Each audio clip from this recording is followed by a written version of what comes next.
কবিতাৰ শিৰোনাম আমাৰ অন্তিম যাত্ৰা।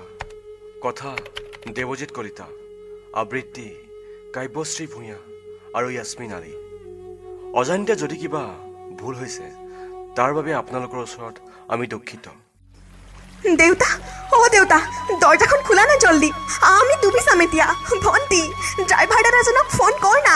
হ্যালো দাদা, আমি পানীত পৰিলোঁ দাদা, বচোৱা, আমাক বচোৱা। ও দেউতা, তুমি শুনিছানে নাই? দেশৰ কাল খলকনি আমাক নিয়তিৰ ঘৰলৈ যে লৈ গৈ আছে। কোন আছে? আমি মৰিম এতিয়া। প্লিজ বচোৱা আমাক, প্লিজ। কোনোবা এজন আহিছে অ ভন্টি। আমি হয়তো নাবাচিম ভন্টি, ক্ৰমান্বয়ে নেদেখা হৈ পৰিছোঁ দিশৰ সেউজীয়া দুই পাৰ। অ মা, অ ভন্টি। ঐ বা, কি হ'ব আমাৰ এতিয়া? পৃথিৱীৰ পোহৰ যেন আকৌ এবাৰ চোৱাৰ হেঁপাহ। মনত পৰিছে অ গুৱাহাটীৰ সকলো কথা। এটা ক্ষণতে যে সকলো সপোন সেমেকি গ'ল দীঘল ঘোলা পানীৰ মাজত।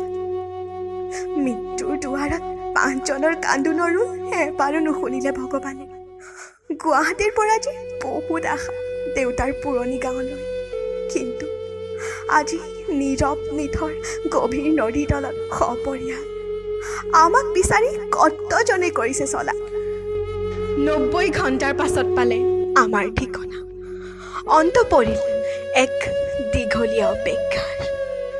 তুমি হয়তো নোৱাৰিবা অ চাব নিথৰ হৈ পৰি থকা আমাৰ ৰূপ। হেতা পৰি ৰৈ গ'ল হাঁহিবোৰ। দিশৰ পাৰত মৰ্মাহত যন্ত্ৰণা চকুত চকুলো। সেউজীয়া দিশৰ পাৰত হাজাৰ হাজাৰ জনতা আমাৰ অপেক্ষাত ৰৈ আছে আমাৰ অন্তিম যাত্ৰাৰ ঢলীত। তহঁতক মিছ কৰিম বান্ধৱী, আমাৰ বাবে বাট চাই নৰবি আৰু। জয়ানগৰৰ সৌ গলিটো আকৌ লগ নাপাম কোনোদিন উভতি যাব নোৱাৰিম তহঁতৰ কাষত। দিশৰ বুকুত স্মৃতি হৈ ৰৈ গ'ল। শিৱসাগৰত পোকৰ ছায়া পৰিছে, সকলো যে ব্যস্ত আমাৰ সন্ধানত, কিন্তু আমি যে এতিয়া কালনিয়তিৰ বুকুত। কলেজ গেটত অপেক্ষা নকৰিবি আৰু মোৰ বাবে, সপোন হৈ ৰৈ গ'ল মোৰ জীৱন। আৰু দুখ নকৰিবি তহঁতে, অজানিতে কৰা ভুলৰ বাবে চৰি ক'বলৈও নাপালোঁ তহঁতক।